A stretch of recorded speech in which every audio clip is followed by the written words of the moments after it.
বর্তমান সময়ে তো প্রচুর পরিমাণ ডিভোর্স হচ্ছে, কিন্তু এটা এমন একটা স্টিগমা যে আমাদেরকে বলা হচ্ছে যে ডিভোর্সের পরে তোমার বিয়ে করার কোনো মানে চান্স নাই। বিশেষ করে তুমি মেয়ে হলে তো তোমার পয়েন্ট কমে গেল, তোমার একটা দাগ পড়ে গেল। আর একটা মানুষ যখন 30 বছর বয়সে ডিভোর্স হচ্ছে, একটা মানুষের যখন 35 বছর বয়সে ডিভোর্স হচ্ছে বা 40 বছর বয়সে ডিভোর্স হচ্ছে, সে তো একা তার জীবনটা কাটাতে পারবে না, তার তো আসলেই কাউকে না কাউকে প্রয়োজন হবে।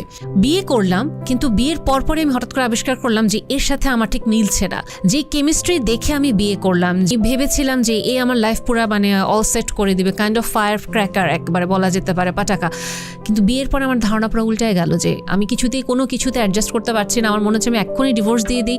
বাসা থেকে আবার বলছে যে তুমি বিয়ে করলে 1 মাসও হইলো না, এত ধুমধাম করে এত আয়োজন করে বিয়ে, তুমি কেন ডিভোর্সে যাবা? আরেকটু চেষ্টা করো, তোমার গাফিলতি, তোমার কি দোষ ওগুলা ঠিক করো।